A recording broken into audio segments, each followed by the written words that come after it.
And now, Gimmick Infringement.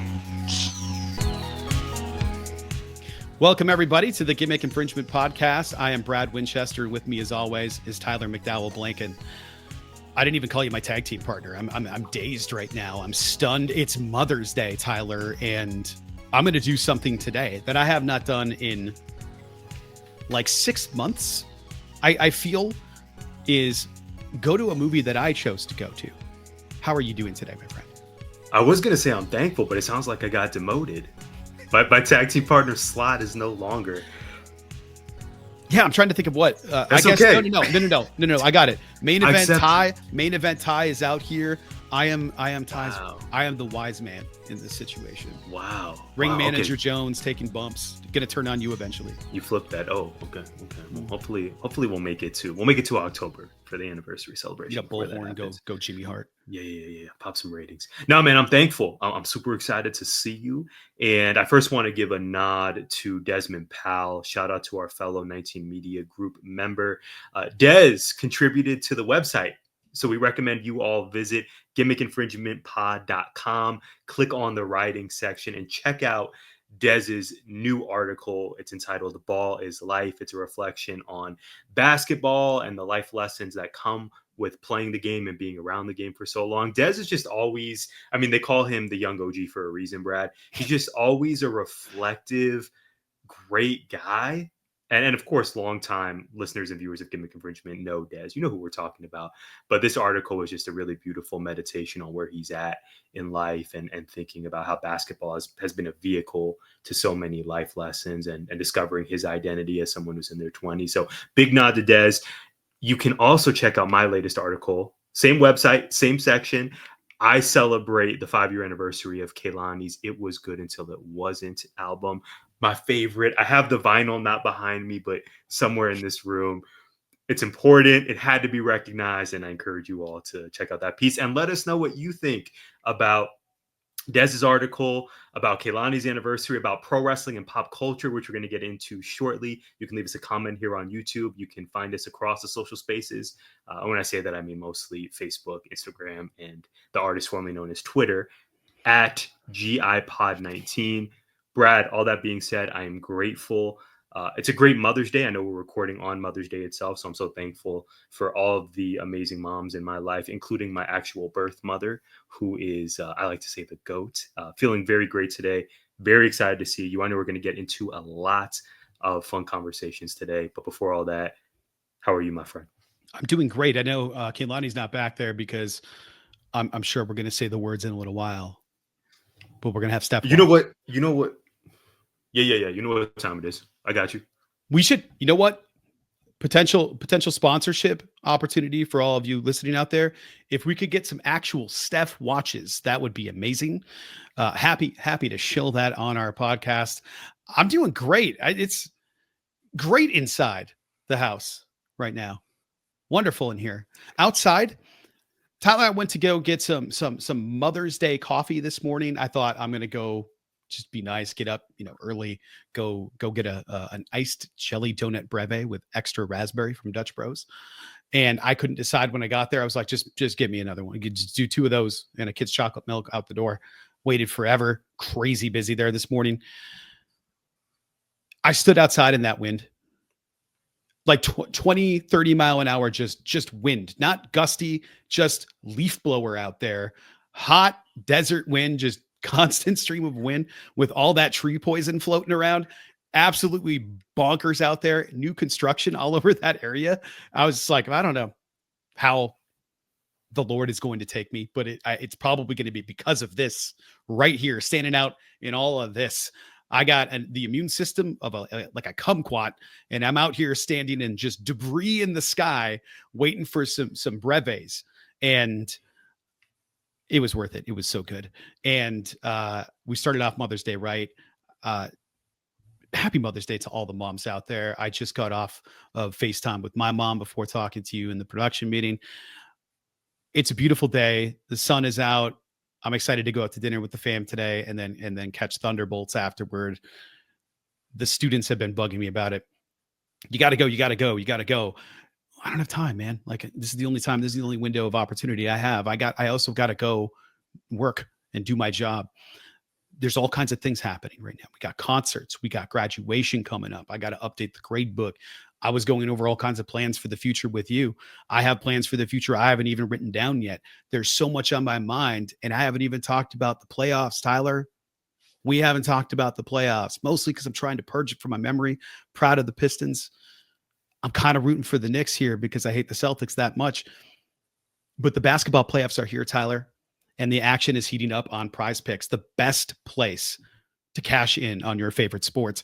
Cash in on the basketball playoffs with Prize Picks. Don't miss your last chance to add your favorite players from the court to your Prize Picks lineup, whether it's points, rebounds, assists. Take your pick of more or less for your shot to win up to 2,000 times your cash today. Turn your playoff hot takes into tickets to basketball's championship series, starting with the play-in round. Every lineup you make on Prize Picks will enter you in the Takes Two ticket sweepstakes, which could get you and a +1 VIP a trip to the ship. Prize Picks is the best place to win cash while watching sports. Join millions of users and sign up today. Don't miss your chance to add your favorite players from the ice in your Prize Picks lineup. Whether it's goals, points, or hits, take your pick more or less for your shot to win up to 2,000 times your cash today. Every Tuesday, Prize Picks will discount several projections on the board, usually by 15% to 25%. On Fridays, it's Flex Friday. Make sure you opt in and tap the checkbox in your lineup builder to be eligible for the protected play. Easy for me to say. Choose squares from any game on the board. If your lineup does not win, you get your net losses back in promo funds up to your promo limit as soon as the lineup settles. Gimmick Infringement is rocking with Prize Picks, and you should too. Prize Picks, run your game. Tyler, so much stuff happened this week. This week feels like its own month. It's wild. And with any action, there comes consequences or a backlash. And backlash happened, and boy, were there consequences. Mostly for me watching it, but I can't wait to get into it. Tyler, hit me with your WWE question. That's a great tease. I have a feeling how you may answer my question, but we'll get to that in just a moment. Brad, you actually did, in fact, tease this earlier. Gimmick Infringement, we have two very important words around here. Some are saying the two most important words on this podcast.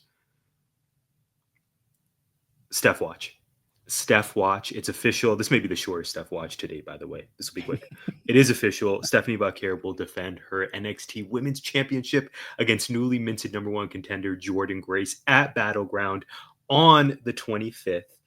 Unfortunately, we won't be able to catch that live, which we'll get into later. But I am excited what we are going to watch live that night. Oh, can't wait. And competition is good for the industry. And you can just probably acknowledge your competition as competition, but that's a topic for another episode, perhaps. Okay, here's my question, Brad. NXT Battleground. No, I wrote that twice. WWE Backlash, premium live event with the other B name. Yeah, plea. Overall, was the show a hit or a miss for you? Oh, it's easy. It was a miss. It was such a miss for me. The women's match, great. The four-way was a lot of fun. After that, I don't know. It missed the way that Drew did. And I hope he's just going to be okay. That scared the crap out of me, man. Like, that looked so bad. I like, it's nobody's fault. This stuff happens. It's a live event and things are going fast. And people are going through tables and crap. Like, they're 9 feet tall, 800-pound people throwing each other around. Crap's going to happen. I just hope he's okay. And to have it be at a big PLE with like some mistakes, I don't know. I thought the show there were parts of it that were really fun. There were parts of it that were really bad. And it wasn't like I don't want to say that they were performed poorly, because I don't think that's what I'm trying to say. It's just a bunch of it. The easiest thing is the bunch of it just wasn't for me. It just wasn't for me. Gunther, Pat McAfee, I don't care. Like, I just don't care. Nobody thought like, oh, Randy's going to walk away with this one. Nobody thought that Randy was going to beat John Cena for this. This was cool in that this was probably it for them, right? Like I doubt Randy and John Cena are running it back during his farewell tour. So for that was cool. The AA counter into an RKO was cool. That was really good. But otherwise, they made it a 5 moves of doom match, and it was just plotting, and it was hard to watch because it was so slow. I found myself getting really bored, and they had way too many interference finishes. It was like almost all of them had interference in it.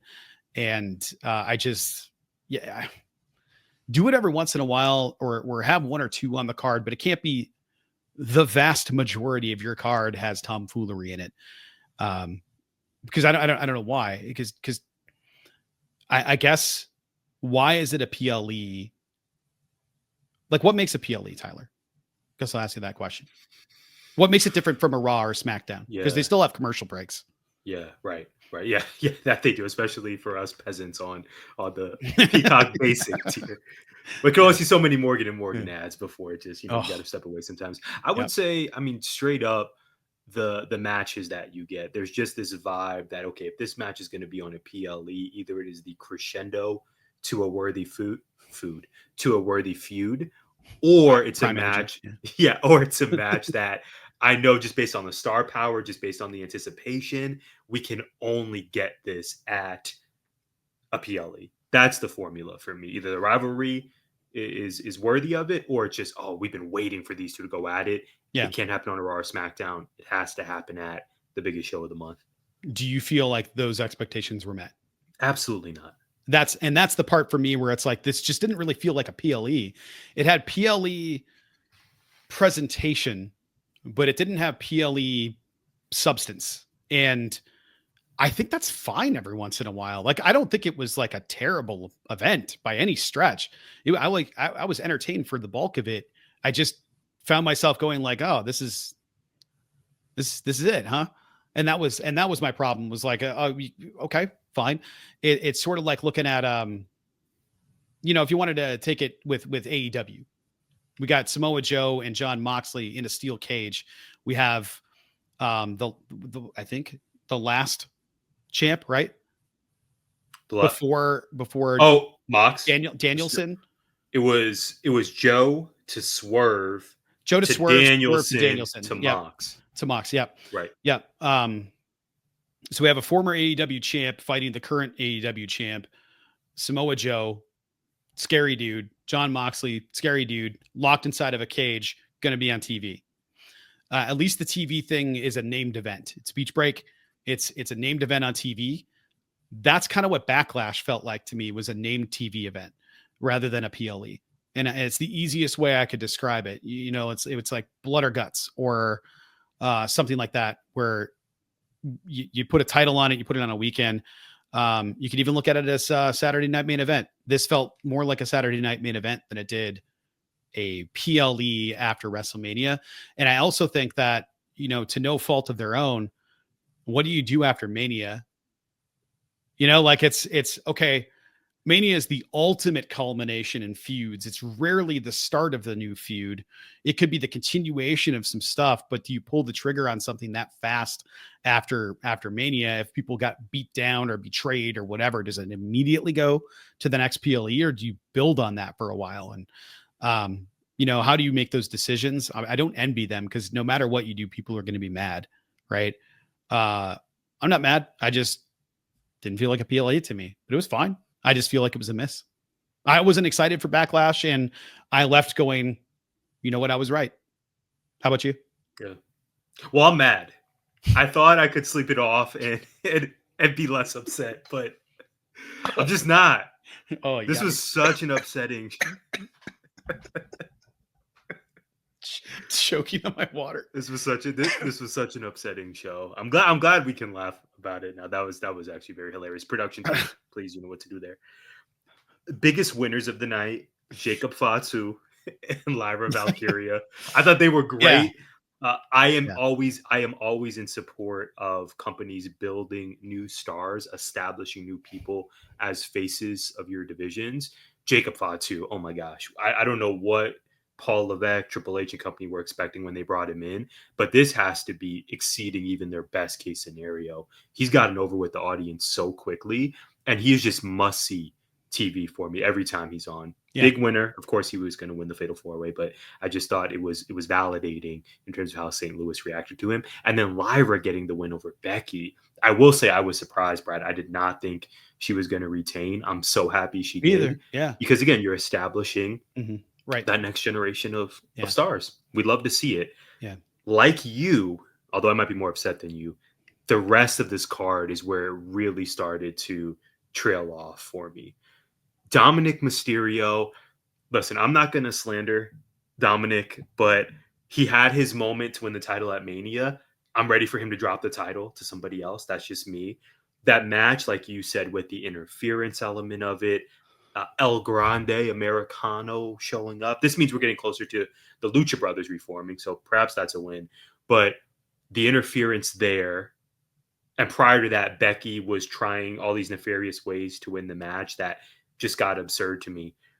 Then we get into Gunther versus Pat McAfee. I would love to have thoughts for you, Brad, but I didn't watch much of this match. You and I have reached a level of friendship where we will often send voice memos to each other, and these will often exceed 5, 6, 7 minutes. Yeah.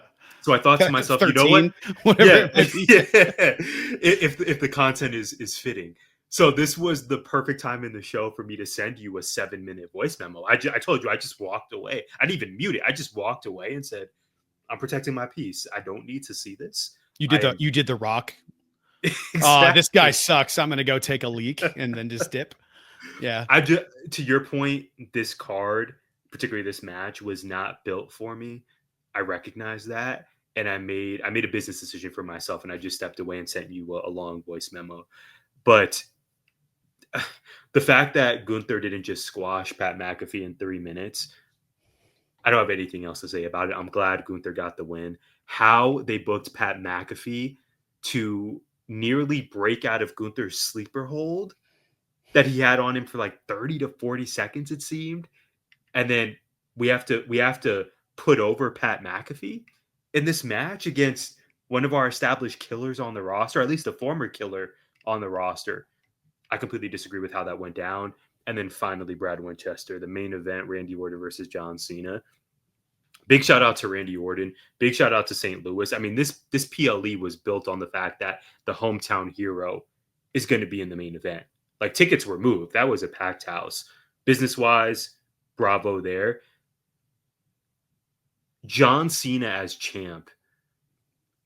I mean, I guess there's no turning back now, but the nostalgia, the excitement about what this could potentially be, it's completely evaporated for me. The match versus Cody at WrestleMania was already unforgivable.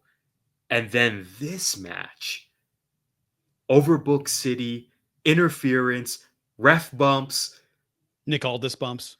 Jamie Noble, Nick Aldis, Jason Jordan taking RKOs. Yeah, they were getting killed back there. Yeah, which was kind of fun. That was great. I did laugh at that. I will keep it real. But that's a contract signing. It's a yeah. And then R-Truth factoring into this. And future Hall of Famer, no doubt.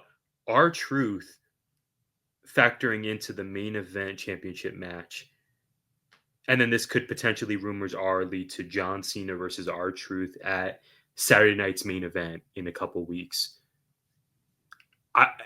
It's just surreal to me. I did not expect in 2025 this is what we would be delivering as a main event. I'll say this, Brad, and then I'll kick it back to you. I was so upset last night and even waking up this morning that I had to go back. I went on to Peacock today. This is a true story. And I pulled up NXT Stand and Deliver from just a few weeks ago. And I went to the main event of that show, Javon Evans versus Trick Williams versus Obafemi. And I just wanted my hope restored. My hope in wrestling, my hope in humanity, my hope that I deserve nice things. And I thought, wait, NXT has the formula. That triple threat match is a PLE main event. It's grabs, it's athleticism, it's intensity, it's building fresh stars. it was just giving me everything I want. And the women's 4-way before that was also fantastic and was better than John Cena versus Randy Orton. I know this match, though, was built on the one last time element. You have two veterans of the industry going at it once more in Randy's hometown. I get it. I was actually somewhat looking forward to this match based on that. But this Cena run is already leading me to ask you, are we sure that turning John Cena heel was the right move for this last title run? Not for a title run, no. I'm not having a good time. Another nut shot. I don't crack him with the belt. 1, 2, 3. Is that going to be just how we're ending these matches for the next 3 months? Because if so, I'm going to be sending you more voice memos away from the television during the show. That's what you're going to receive. I don't mind him doing the heel stuff. I don't mind him I feel like he should be doing cheating within his own realm. Like when he does the 5-knuckle shuffle, it should be with brass knucks on his hand or something. Like do the same stuff, but just worse or in a cheaty way. It's just using the title and then having commentary cite that that title shot on the ref bump as one of the most vicious title shots he's ever seen. He hit him like that Hogan TNA chair shot. Hey, that was just vicious. And it's like, wait, you need to stop. Wasn't he saw it? Wasn't he unconscious for like 4 or 5 minutes? I mean, it was just and like stuff just didn't make sense. Okay, the first ref goes down, he gets back up, then he hits his head on the steps, and he was fine, but like he hit his head on the steps, and it gives a good reason to justify that. Hey, let's get some doctors out. Nobody comes out. Send another ref. He dies. Now people care. And the thing that got me is they sent all these officials out. Not one of the damn people that came out there was a doctor. They sent like lawyers. Like, what are they going to do? Like sue the concussion? What is happening here? Nick Aldis is out there to go like, hey, if you don't do this, we're going to book The Undertaker. Like you can't, what is happening? Just make it make sense. And then we're getting the goofy John Cena smirk thing. They do just I'm going to stare at the camera or at the audience and go, I'm up to something now. And it's just goofy. And the whole time I was like, go faster. Yeah. For the love of all that's good. I can't even remember all the moves in this match because 99 of them were just attitude adjustments and RKOs. Spam finisher. Yeah, it's just I thought we had passed that. That was a stage of WWE in the not so distant past. I just thought we had moved on. And granted, we are all going to miss John Cena when he's gone. If anyone deserves their flowers on their final run, it is him. But that's the point.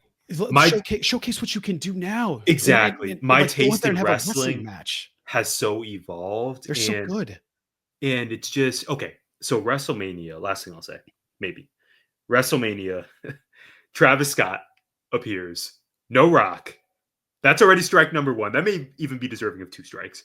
And then for this match, John Cena wins. No surprise there. And then after, you remember this, after the match, he gets on the mic, St. Louis, you peasants, I am the last real champion. I am looking for real competition, ... Brad, is it just me or did you think someone was going to come out? Did you think we were going to get Yeah, because why do it otherwise? Why air it? So we get the executive producers, Paul Levesque. Okay, yeah. Okay, this is a swerve. I've been watching long enough. It's either going to be CM Punk or it's going to I don't know. Curb Your Enthusiasm credits pop up. Like we're gonna get something. But then you end the show with just that again? Yeah. No, I'm with you, man. I'm with you. And then we got R-Truth taking a bump through a table at the press conference. Yeah. And then Saturday Night's main event is going to be built around potentially John Cena versus R-Truth. How far out is that? Is 2 weeks? That's the same weekend as Battleground. Yeah, that's Saturday the 24th. That's coming up less than 2 weeks. Okay. Yep. That'll a birthday celebration. Got it. So 2 weeks. 2 weeks. At least something good is happening this month. 2 weeks. I think they can foster enough sympathy where the crowd will be firmly behind R-Truth and want to see him win. And they'll build a lot of hope spots in there. And I promise everybody, you can just put it on your DVR and watch it later. It's just the show will potentially be built around Cena versus Truth and Logan Paul versus Jey Uso. that I'm not watching that show. I'll rely on you for the update. Cody No, returns no chance. probably that night. Probably. Yeah. Good call. Or CM Punk rushes in to interfere with the beatdown of R-Truth after the match when Cena kills him. Good call. Because Truth Please doesn't want to fight him because he's his hero. please add an Io Sky or Bianca Belair or get Steph on that card so that I'll tune into something. But just based on what we could possibly get from those two matches, respectfully, not for me. But this time I'll actually have the foresight to not put myself through watching it. I'm really down on it right now, Brad. I love R-Truth, and I think that he deserves his flowers for all he's contributed to the WWE over the years, and he's got to be getting close too. He's got like kids in college, and they could be easily wrestling in the WWE at this point too. So he's a legend. I can. So he truly is, and I would love to see him at some point win the big belt and just hold it, even if it's briefly. And if he beats Cena, it would be briefly. What a way to F up his entire title run to have R-Truth win this belt off of him at Saturday night's main event. That would get me to go like, okay, I'm back in because what is happening? This is so messy now. I want to see. You know what could get me back in? If R-Truth just says, you know what? I talked to Adam Pearce. I'm nominating someone who's going to wrestle on my behalf. And then we can finally get Montez Ford in a singles title match. How is it in 2025? Respectfully.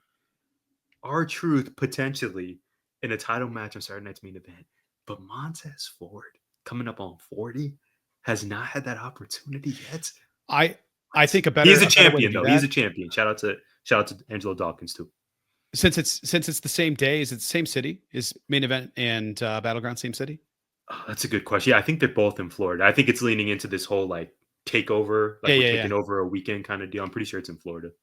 But it's the same day, right? Or is no, it'll be different. Yeah. Okay, so cool. So it'll be that Saturday night for main event, and then Sunday will be Battleground to compete with Double or Nothing. Okay. Forgive my ignorance there. R-Truth. A lot of wrestling. R-Truth. Obafemi makes the call. Oh my gosh. Obafemi, John Cena would be that would be fun. Can I just tell you, Brad, and this is no surprise. You know me. I've shared this on air.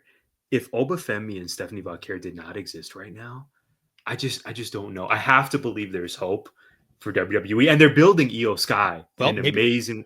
Maybe Truth talks to his boy Solo Sikoa. Maybe he talks to Solo and says, "Hey, Jeff Cobb is in WWE now too." Yeah. So my question for you, Tyler. Okay.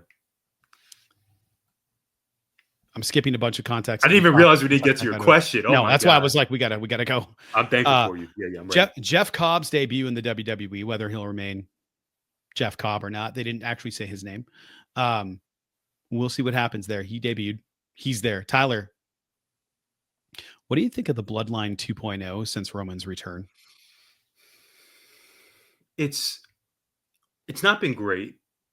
As a group. Yeah, sure. Not as individual stars. Fatu's amazing. Right. Yeah, of course.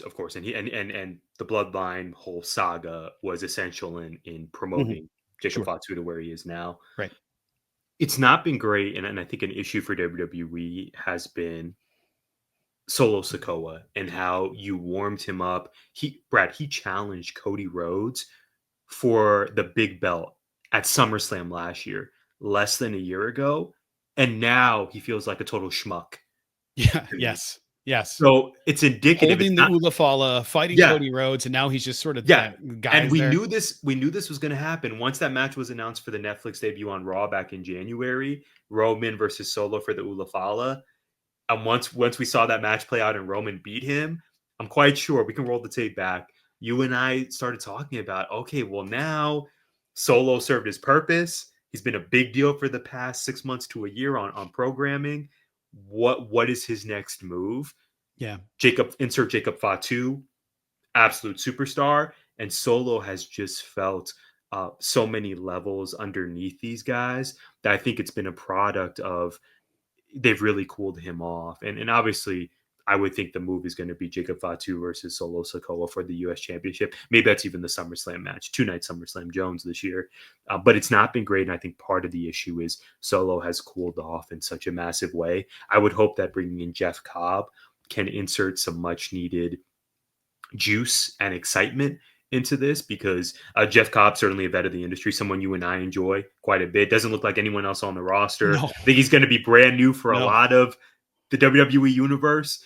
And I actually think it was a really smart move for them to bring him in, because my gosh, the Bloodline 2.0 storyline now, it needs something. And I trust those three guys that they can give us something worth investing in.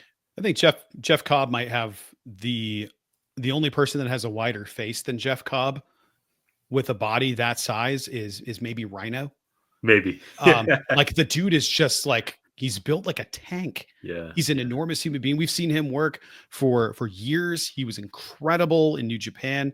Yeah. Like, dude is such a talent. Lucha Underground. Lucha Underground. I totally forgot when I was looking up, man, he's been around and he's been popular for a long time, and people wanted him in there. I agree with you. I think he's going to breathe some life into it. My fear, probably similar to yours, I don't want to speak for you, is that he will also overtake what Solo has. And now Solo is even third in his own faction. I don't really know what's going on with the Tongas. There's just sort of like, there's lots of moving parts here, and I don't really know what any of the parts, how they fit together.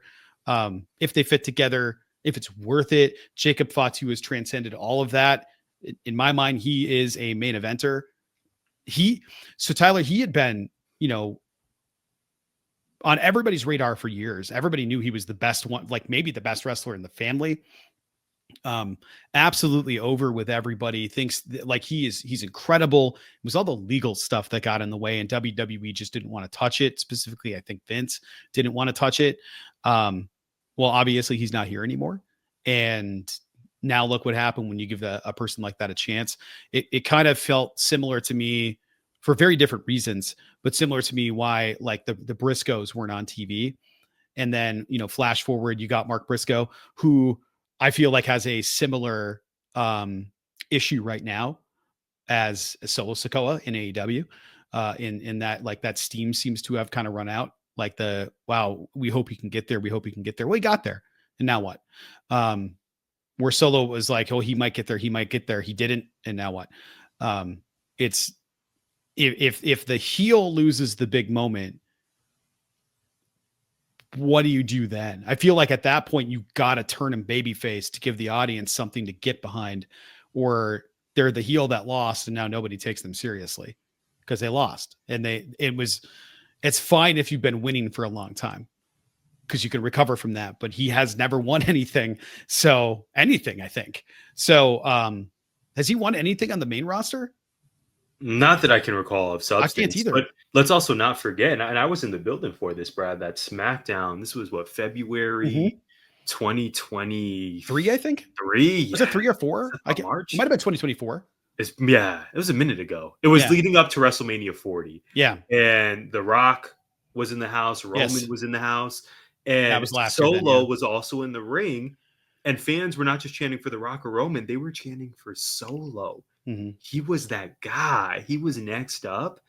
And it just seems like, wow, there's been such a tremendous, not in a good way, a tremendous cool off from that point. And to me, that doesn't feel, WrestleMania 40 does not feel like it was all that long ago. And yet Solo has just been pegged down so many notches that I hope with the insertion of Jeff Cobb, not only can the bloodline, sort of be heated up, but just Solo as a member of that roster can be seen as a viable threat for, in this case, U.S. title contention. Although I don't know that I would book Jacob Fatu to lose, maybe at all this year. Right, but at the same time, I want Solo to not be a chump. That would make me happy. I think they could probably lean into it a little bit and have him do, since he's got Umaga's finisher, have him go unhinged, have him lose it. Like, I can't keep losing like this. I keep doing, and then suddenly he comes out and he's wearing like part of Umaga's face paint. And then he just kind of adds to it as he slowly tears through everybody on the roster. building his way up until it's like, okay, this unstoppable person is there now. That could be really cool. Because the only path after that is like try to create something new, or he's got to start dancing and doing stink faces. Looking back on it, Scotty Too Hottie right now. Like that's maybe this is a bit of revisionist history, but I'm quite sure I said this in the moment. I think a lot of this could have been corrected if you just have Solo win that match and keep the Ulafala. Yeah. Roman Reigns would not have been affected. Roman Reigns can still main event night 1 of Mania, but the fact that he went over on Solo, I just worried at the moment that would do additional harm to the character of Solo Sikoa. And frankly, I think I've been proven right, Brad. I think what they could have done that would have made the most sense there, have Roman win. He wins the Ulafala, but like in a way where he like really beats up Solo, and then the rest of the bloodline just gets behind Solo. And then he has no choice but to hand it over. And now Solo has the Ulafala. He's the head of the table. Roman is in this lost place. He's not a good guy, bad guy. We don't know what he is anymore, and that's interesting. Yeah, he would. But it's not the fun Netflix event to kick off a new business partnership, which we got to hear the logistics of from The Rock. That was exciting, where he broke character and talked about, hey, billionaires, great to see you. Thank you all for paying more money than anybody's ever paid ever to enter a building for us. Way to go.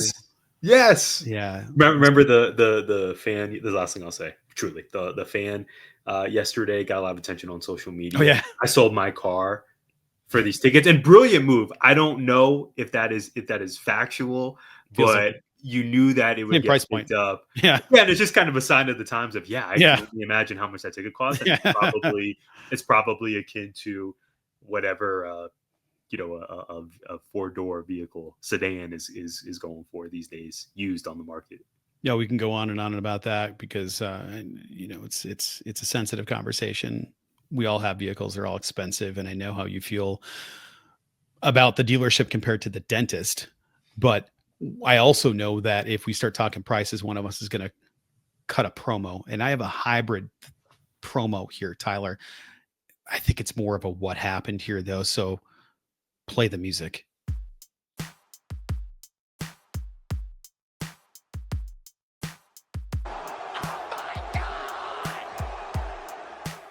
What happened here? Tyler, where to begin?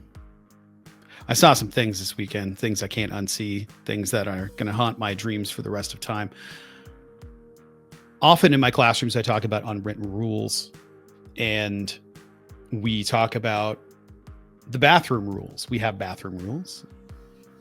We know the urinal rule. If you were a man, you know the urinal rule. Similar to that, if I'm going to pick up some Dutch Bros and there's 3 parking spots, I feel like the urinal rule also applies to the parking spots. Don't take the center parking spot, you a-hole.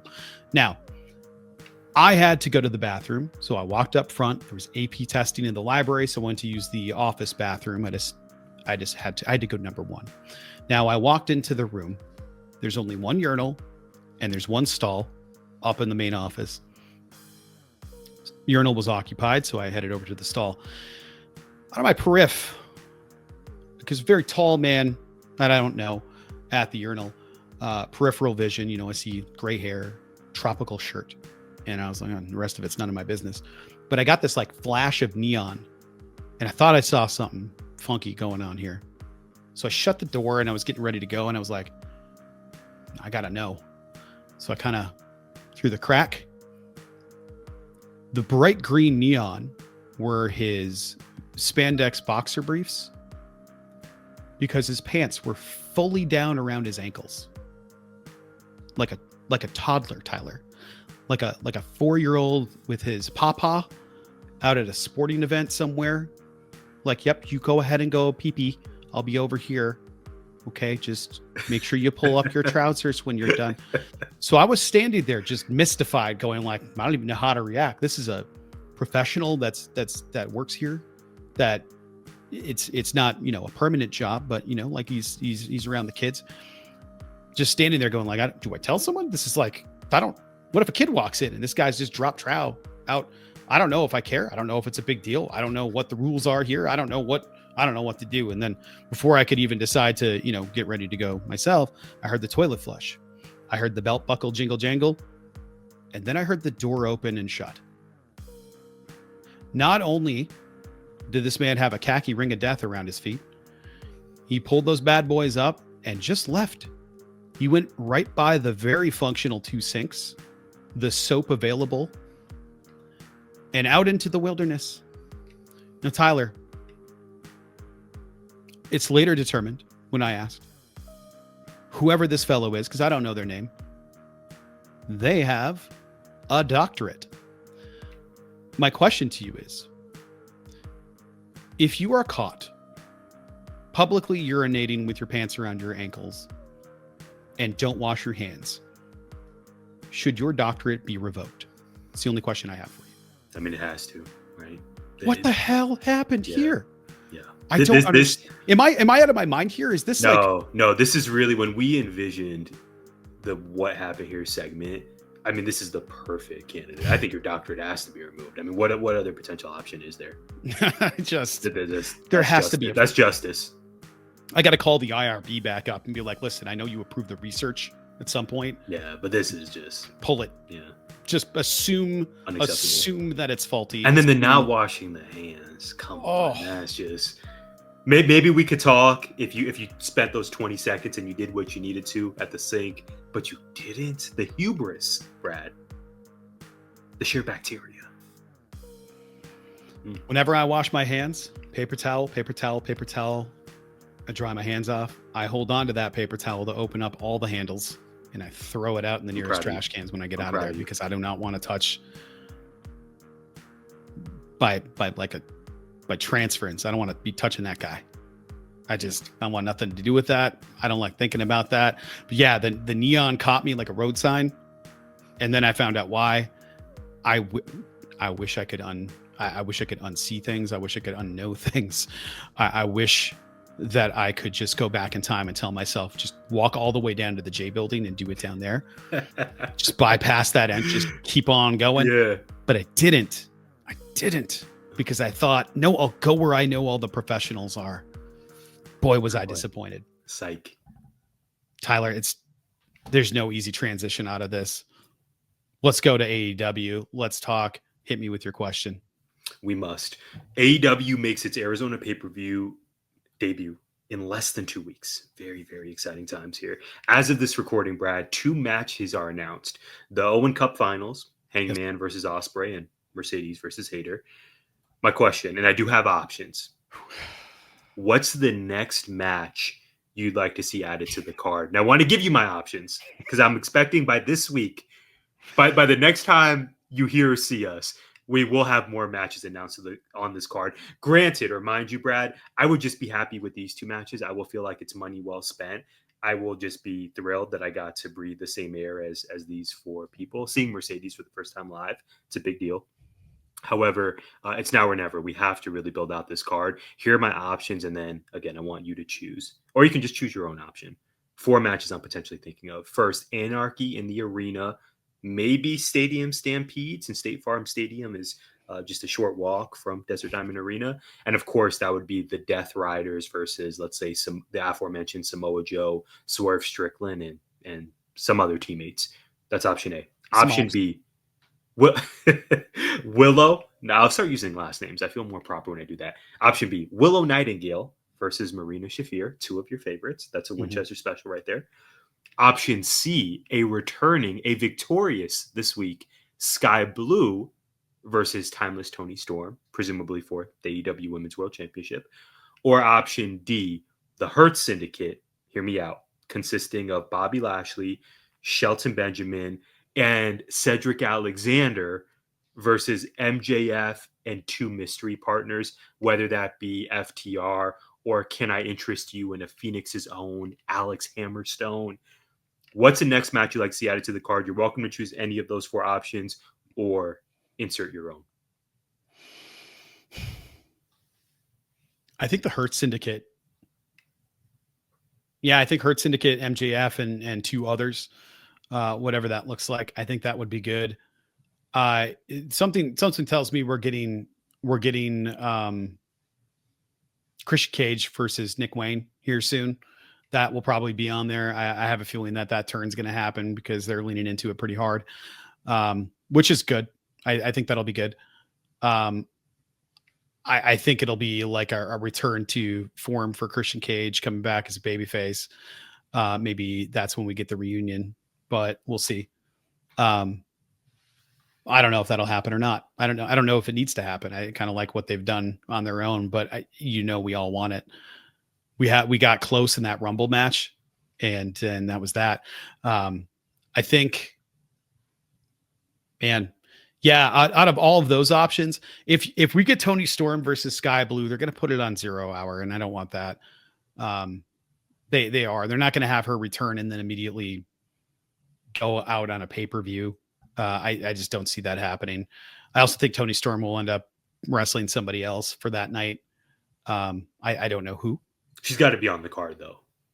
Has to be. She's the most over person in the company. It has to happen. Maybe you have her on commentary for that night, and then she dips to confront whoever wins the Owen. Yeah, and maybe that's all she does. But I don't know. Maybe she wrestles somebody from another promotion. Maybe somebody comes out and does that. Maybe she wrestles Athena. I don't know. Like, give me something. Give me something. Otherwise, it's going to be Willow and Mina for sure. Willow on the card. Yes, I know.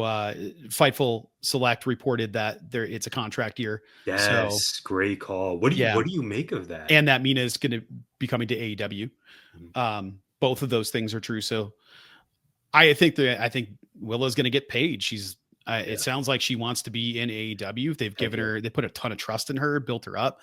Do I think she's perfect for WWE? Yes, I do. I think that character is perfect for WWE. Do I think they'll allow her to be her? No. So I'd rather see her in AEW because I think what she's been able to do there is awesome. Yeah,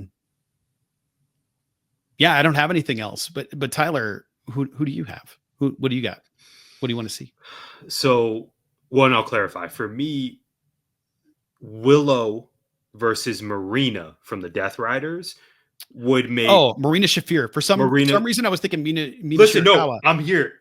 I'm here for Mina Shirakawa. Yeah, pulling up in Glendale. Mina versus Tony Storm is what I want to see. Oh, okay. There we go. And that might be the match for her signing.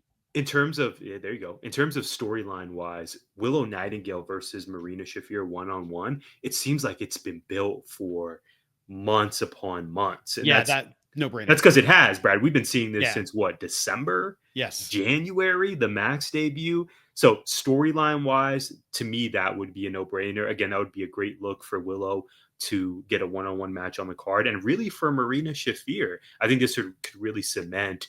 She's been a foundational piece of the Death Riders, but hasn't necessarily got the in-ring shine. She's been doing a lot of backstage work and a lot of interference. I would love to see that match. I really think Sky Blue, if Sky Blue wins the 4-way eliminator this week on Dynamite, returning in her hometown of Chicago, that could be a great look to have that match on the Double or Nothing official card. Of course, we know Timeless Tony's going to win, but I would really love to see Sky Blue back in action. What's the biggest guarantee, though? For me, it's that first option, Anarchy in the Arena / maybe Stadium Stampede. I think that's frankly likely probably going to close the show. You could sell me on Ospreay versus Hangman closing Double or Nothing, or CEO versus Hater.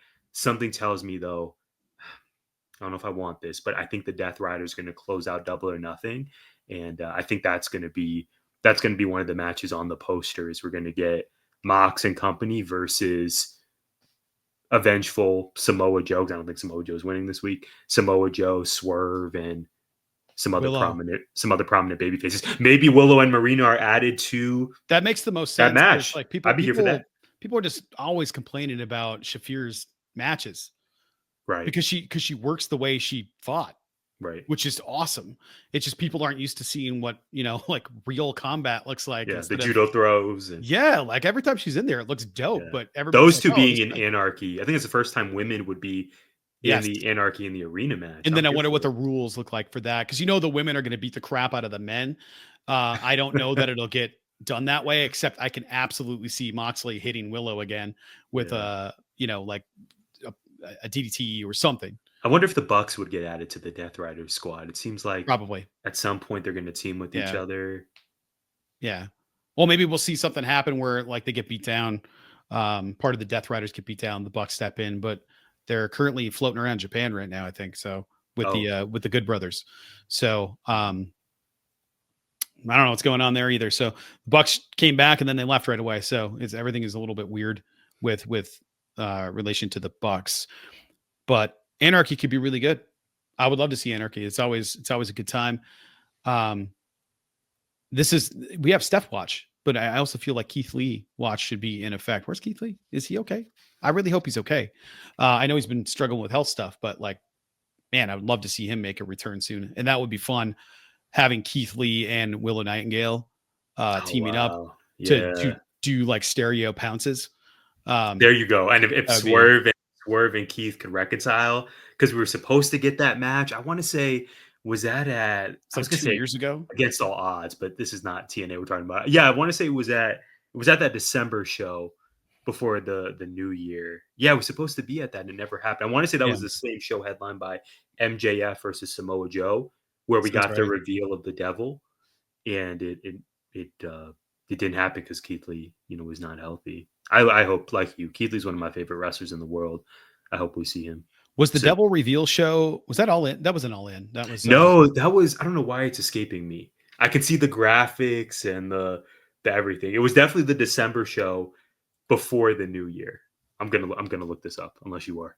Oh yeah, go ahead. Okay, I got you. I'll ask the question since we're here.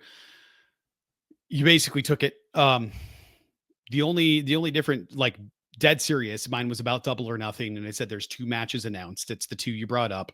And my question was, is there anything that could be added to the card for Double or Nothing that would top either of those matchups? No. Pay-per-view name is World's End, by the way. I don't know why I couldn't think of that. I could see Year's End, World's End makes sense. The asteroid, coming to Earth, and World's End. Okay, there we go. No, absolutely not. These 2 matches, I was being a bit facetious, mind you, when I started my question, but these 2 matches I have such high expectations for. Again, I would be cool with either closing the show, even though I think that's probably going to be reserved for Anarchy in the Arena or Stadium Stampede. But Mercedes versus Jamie. Brad, when you and I were gearing up for Mercedes to debut in AEW, one of the dream matches we spoke of was the Jamie Hayter match. The fact that it's happening in our home state here, and in my city of Glendale, I can't wait. And then Hanger versus Ospreay, you've built ostensibly, Hanger's really now a babyface. You've built 2 babyfaces, 2 people we as AEW viewers root for, but for very different reasons. Yeah. Redemption versus Ascension. This is going to be so amazing. I have such high expectations for both of these. I would like to see a stacked card. I mean, not too stacked. I don't want to be there for 5.5 hours. I know you feel the same way. Yeah. But I want to see great matches added to this. However, I don't think there's any topping the 2 Owen Cup finals. This Owen has been really great. And these 2 matches are just going to be, I'm expecting match of the year candidates by far. I completely agree with you. Maybe if you add something like Kenny versus Okada again, or maybe Kenny versus Ricochet, I can like something that would really make me go, all right, this match is going to be incredible, more than anything else. But like Jamie Hayter versus Mercedes, I thought Mercedes got hurt coming out of that balcony.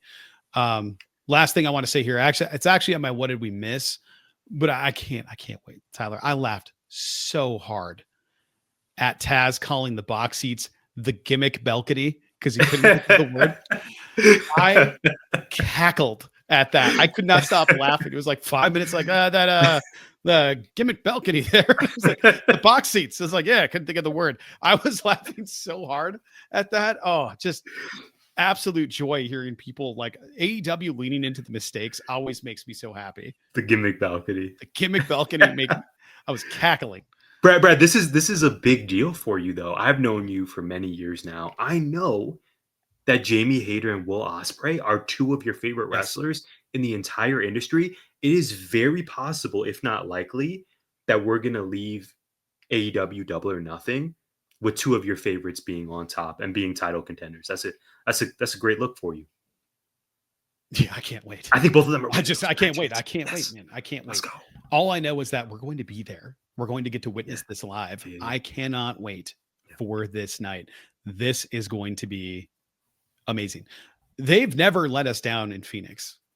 I feel like we've gotten something from every show so far. The first one, bumpy, but we got It was a lot the of really worst. good in-ring. Yeah, it was the worst of our experiences, no doubt. But we also got to see a lot of our favorites, and we got to see some really cool in-ring action. Yeah. We got to see a very bloody evil Uno. We got to see a lot of stuff. And then we got Hangman versus Swerve to open. We got Sting and Darby winning the titles. Now we're getting this. And let's not forget that the live event earlier this year was not incredible for Dynamite and Collision. It was a lot of fun. Was it perfect? No. But we got to see all of these great people. We got to see Cope wearing a cowboy hat in the crowd. Yeah. We got to see there was a lot of Megan Bain v. Chris Megan Statlander, Bain arguably Chris the match Statlander. of the night. Yes. Collision included. Julia's return.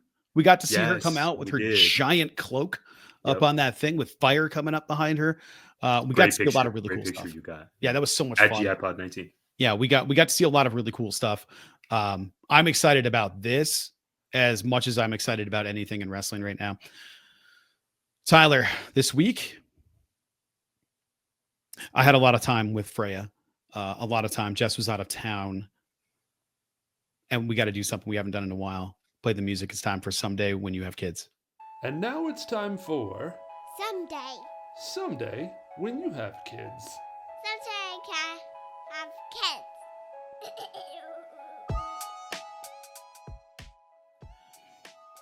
I'm kind of winging this one. There was so much going on that I wanted to talk about it because I almost had a promo. Friday, there was a dance show. Jess got back into town, and Freya really wanted to go to the dance show because Miss Amy, our dance teacher at the high school, Amy Evans, shout out to her. Her daughter and Freya are good friends, and the show got over. It's not super late, but we got to clean up, lock everything up, et cetera, get set up for the choir orchestra thing yesterday morning. We're getting done, and it was, so the girls want to go to IHOP.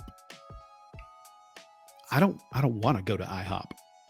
Okay, I got to be here in 11 hours and do this over again. And IHOP's gonna interfere with that process because I got to get ready for that. And then I got to get up super early to get donuts and stuff to bring them to this whole thing. I was like, I don't want anything to do with it. So we went out. It was IHOP at night, which means it took 18,000 years to get our food. They all came out incorrectly. And then they said, okay, you had this. I can take your card. They took the card, and Jess and I made eye contact, and it was kind of like, how much do we owe? Then they charged us for the kids' meal. The kids' meal is supposed to be free after a certain time. They took it off. We're just trusting that happened. No clue what happened. Kind of terrible, but the kids had a blast. Tyler, someday when you have kids, you are going to see the joy that comes from having your plans get ruined. It sounds bad, but it's kind of dope. Tuesday night, Mr. Jim Atterbury and his band played in his last concert at Marana High School. I did not get to go. And it wasn't that I didn't want to go. I thought, I'll go. I'll hang out in the light booth or maybe sound, and Freya can unmute and mute the mics when they come up. She'd love to do that. I thought that would be a lot of fun. She didn't want to go. Instead, when I got home and I brought her home, what happened was she came out and she was like, I'll be right back. You got to hang on a second. I need to go get some paper. Okay. Tyler, she cut up all these strips with names on it, and we played charades for like 2 hours in the living room. It was so much fun. We ended up playing some charades with Mom on the phone while she was in Indianapolis, accepting an award that she helped oversee for doing all kinds of great work with her job. She is a phenom. I cannot express to you how much fun I had that night. I was exhausted. I was so tired. It was one of those things where I just kind of want to sit. I'm cooked. And then the kid comes out with a bucket going like, get up and act. I'm going to guess what you are. And it was just a blast getting to have that quality time, No tech in sight. Absolute blast. And I hope you get to experience that someday when you have kids. Beautiful. Charades. Highly underrated. Freya Winchester, properly rated. She's amazing. Yes. Charades. 10 stars. Kind of criminally underrated. Low key, a really, really great, easy game. Easy party game. Everybody knows what the rules are. Yeah, Everybody knows what to do. Okay. That's half the battle. What are the rules? Yes. And it's so simple. And there's no real we won. It's just take turns and do it. Yes. And then we quit when we're done. That's exactly it's kind of low stress of entry. That's not how you say it. Low stakes to enter the game, and people just have a good time. My biggest question, I didn't want to interrupt you, so I'm proud of myself for not doing that. The IHOP. Is this the one? Cortero. Cortero, just down the road when you pass into the others, like the Mountain View territory. Of course it is. Okay, of course. Of course it is. Okay, I yes. figured so. Love it. Legendary spot. The food, pretty good. I'm not going to lie. I enjoyed it. I could do with about 900% less salt, but it was very good. It was just like I ate this right across the street. Yeah. And now there's tons of stuff more around it. So much around it. Get out of here. Dutch Bros. There's a couple of restaurants. Serial Grillers is over there. We got all these. There's a pho place. There's a couple. There's an Arby's. There's I remember it was just the IHOP and a bunch of. Yeah, there's a hospital, like a small hospital back there, or a pet hospital. I can't remember which. I think a hotel or some condos. Okay. Yeah, and now. Yeah. It went from dirt lot with an IHOP. Yeah, you remember that? Yeah. To buildings basically all the way to the frontage road. Wow, Marana growing. Or the railroad tracks, which that light still hell on earth, in case you're wondering. Still the worst light I've been there in all of Pima County. And it's I will really rough. Accept no other. If you know, you know. You Let us know your experiences with it. Woof. But I know it's on the docket to get the upgrade to go over the tracks and all that, like the rest of Tucson. This is what people tune in for. City planning, Tyler. People come to GI to find out about the construction projects around Pima County. Happy to provide the information for them. Tyler, what did we miss? Yeah, I got no opportunities to stop. No transition, Jones. Listen, man, we're here to serve. That's what we aim to do. Okay, what did we miss? 2 items from me this week. TNA prediction for you. I think Trick Williams is dethroning Joe Hendry for the TNA World Championship at NXT Battleground. Yes. Only for Mike Santana to defeat Trick Williams in New York in July at TNA Slammiversary. I need this to happen. Sense. Mike Santana is ready. What an inspiring story. Speaking of fatherhood, Brad, I saw Mike Santana. There was an article about him in USA Today, I think last week, that my dad sent me. Shout out to my pops, another GOAT, who, dad's GOAT, and Mike Santana apparently also a great father. It was just detailing his journey to sobriety, to being a better dad, to being at the top of his game in ring. Like, he's been killing it since he returned to TNA, and I think he's in store to win the biggest prize on the men's side of the company in his home state of New York. Again, at Slammiversary in July. It's coming up relatively soon. I think it's going to happen. I need it to be so. And then finally, the WNBA regular season kicks off this Friday.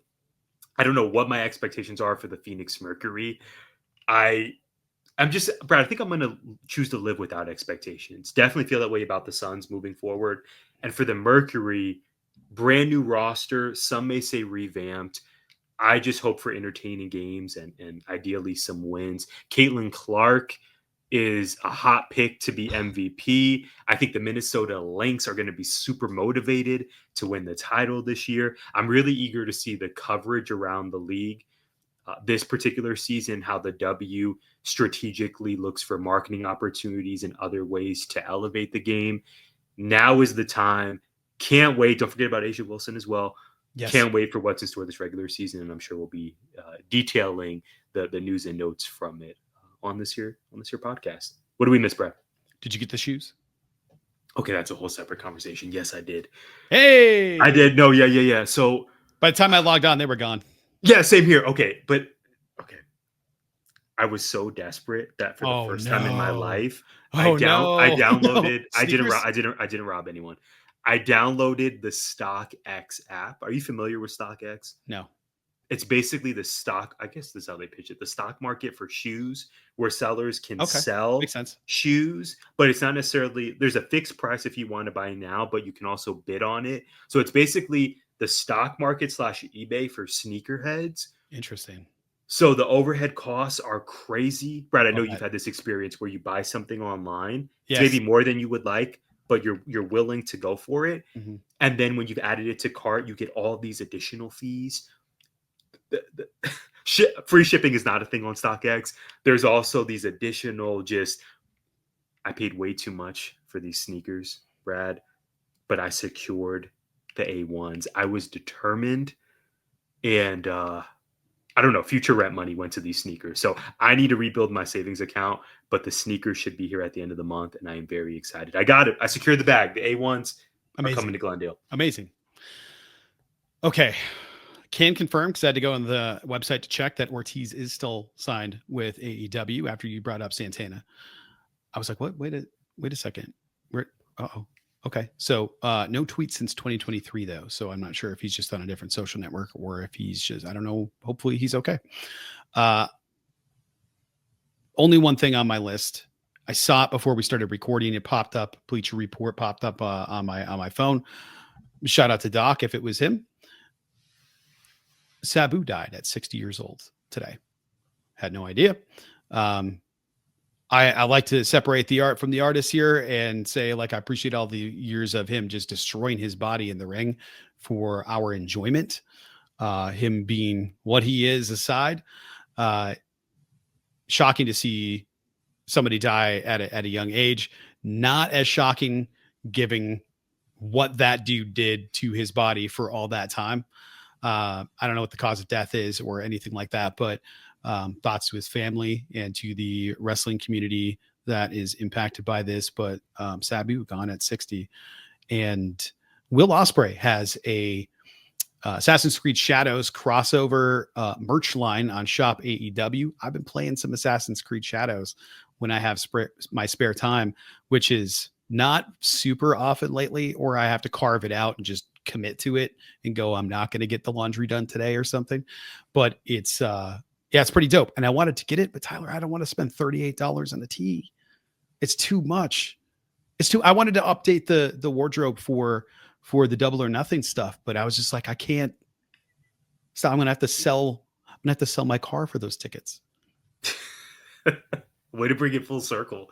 Yeah, it's crazy, man. And there's just a lot of, this is obviously not the podcast for it, but there's just a lot of, I think, existential worry about the cost of living and just so many factors right now that the previous discretionary income we had for Will Ospreay tees or jackets, fancy basketball shoes or jackets. Yeah. Granted, my A1 is not an example of this, not portraying me in the best way, yeah. but yeah. But some of that discretionary income now, it's like, you know what, maybe I should save that, or maybe I should stock up on some items that I know I'm going to need. But, it's that song and dance you and I do. And I think a lot of our listeners and viewers do, of a fun part of being an adult and being, knock on wood, gainfully employed, is sometimes it feels good to buy stuff you want, or that stuff you wanted as a kid that maybe just wasn't in the cards. Now it's like, oh shoot, I got some money.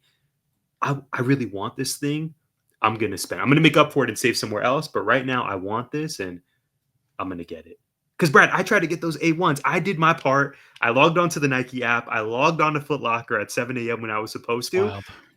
And I couldn't, it couldn't happen. The system crashed. So I do not begrudge you whatsoever. I hope the Will Ospreay Assassin's Creed tee goes down in price. I hope Pro Wrestling Tees offers a responsible free shipping discount. And I hope you get the merch you want this year. I hope so. Well, I hope that all of you enjoyed this episode. It was one of them ones. I had a great time. We hope you did as well. Blast, yes. Absolute blast. Please be sure to follow us at GIPod19 for exclusive show updates and more. We thank you all so much for tuning in, and we'll see you next week. Gimmick Infringement is a part of 19 Media Group. You can listen to us on Apple, Spotify, iHeartRadio, or wherever you find podcasts. You can also find us on YouTube via the 19 Media Group channel. Please like, subscribe, comment, and share.